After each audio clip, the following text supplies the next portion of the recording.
بسم الله الرحمن الرحيم الحمد لله والصلاة والسلام على رسوله الكريم أما بعد أيها الأحبة السلام عليكم ورحمة الله وبركاته.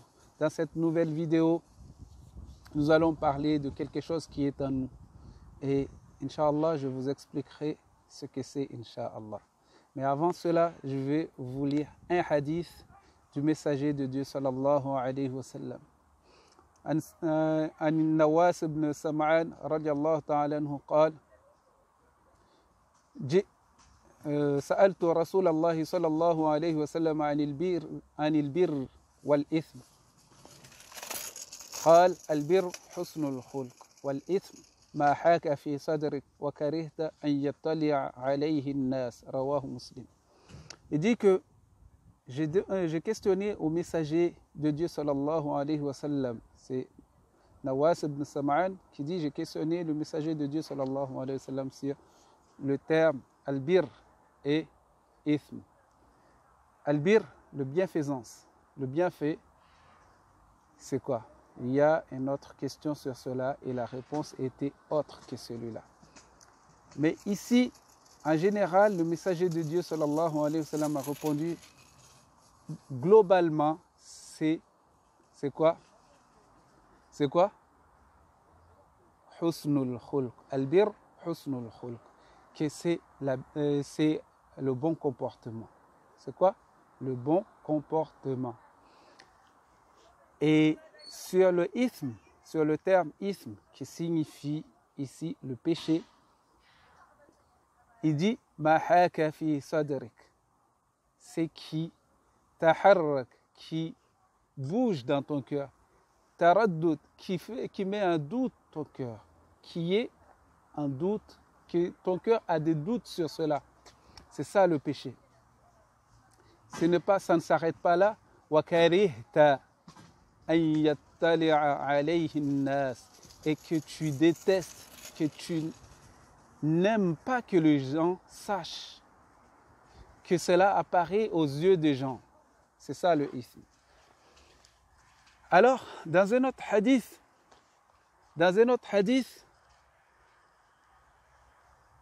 il y a de Wabisa, le hadith de Wabisa, radiallahu ta'ala anhu, il dit que je suis venu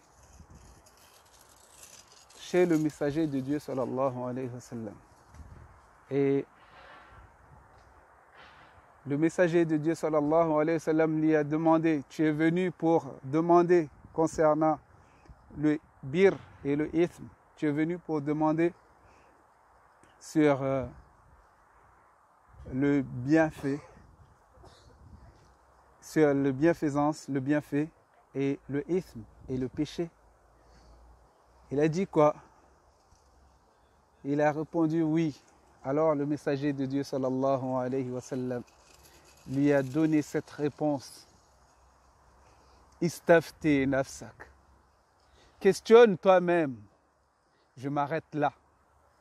Questionne-toi. Istafti qalbak. Questionne ton cœur. Je m'arrête là. Je viens à mon sujet qui est le moi intérieur. On a deux moi, le moi extérieur et le moi intérieur. Le moi intérieur, c'est notre ego, c'est notre cœur. Les deux, ce sont le moi intérieur. L'ego et le cœur. Et je ne m'arrête pas là, je vais continuer, je vais vous mettre cela devant vous, Inch'Allah. Et que j'espère que je serai compris, Inch'Allah, sur cela. Le messager de Dieu sallallahu alayhi wa sallam lui a dit Istafti nafsak. Questionne-toi. Questionne ton moi intérieur. Aujourd'hui, quand on fait le dhikr, beaucoup de gens font le dhikr avec la langue, mais le dhikr ne le fait pas avec le cœur. Quand on fait le rappel, quand on pense, quand on lit le Coran on le lit à travers la bouche, mais il n'y a pas de méditation sur notre lecture, il n'y a pas de méditation sur les paroles de Dieu. avant de méditer, il faut que tu te parles à toi-même. Il faut que tu te parles à toi-même. Parler à ton toi intérieur. Avant de faire dhikr, le dhikr, tu dois le faire entrer dans ton cœur. Et c'est dans toi intérieur. Il faut parler avec ton intérieur. Quand tu commences à dire La ilaha illallah, il faut que tu le ressens à ton intérieur. Il faut que tu le dis à toi-même. Ton intérieur, ce n'est pas ta bouche qui le dit, c'est ton intérieur qui le dit. Nulle divinité à part Dieu. Nulle divinité à part Dieu. Et Muhammad Rasulullah, et Muhammad est le messager de Dieu. Tu dois le dire à l'intérieur de toi. Tu ne le dis pas avec la langue seulement, mais à l'intérieur de toi. C'est ton toi intérieur qui doit être convaincu. Avant de convaincre les gens, il faut que toi-même tu sois convaincu de ce que tu dis. Il faut que lorsque tu dis La ilaha illallah, ou bien lorsque tu dis Allahu Akbar, ou bien lorsque tu dis Subhanallah, il faut que ça entre vraiment dans ton cœur, que Allah il est vraiment grand, que toute chose est petite. Même moi qui dis Allahu Akbar, je suis plus petit que les cieux, je suis plus petit que la terre, je suis plus petit que la salle où je suis plus petit que l'endroit où je m'assois, je suis petit, je ne suis rien. Il faut que tu te convainques, il faut que tu sois convaincu de ce que tu dis. Voilà. Il faut que tu sois convaincu de ce que tu dis. Ton intérieur, le toi intérieur doit être convaincu de ce que tu dis. Donc tu dois avoir le pensée, la concentration. Vous vous rappelez de petits blagues que j'ai fait avec les tomates concentrées. Alors, la concentration, il faut être concentré. Il faut se concentrer sur ce qu'on fait, sur ce qu'on dit. Quand tu lis le Coran, quand tu fais la prière de nuit, ça ne se fait pas. On ne fait pas la prière de nuit comme ça. Et la nuit passe, tu passes la nuit dans la prière, mais ton toi intérieur n'est pas présent. Ce n'est pas de la prière, ce n'est pas une prière, ce n'est rien. Il faut que ton toi intérieur soit présent. Il faut que tu te parles à toi-même avant de parler avec Dieu. Il faut que tu sens ce que tu dis, tu comprends ce que tu dis, que tu vis ce que tu dis.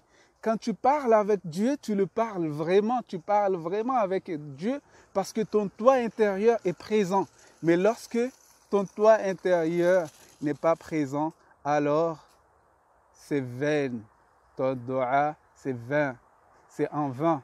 Il n'y a pas de signification, il n'y a pas de réponse à ton dua. Lorsque ton intérieur est connecté avec ton extérieur, c'est là qu'il y a le vrai dhikr, le vrai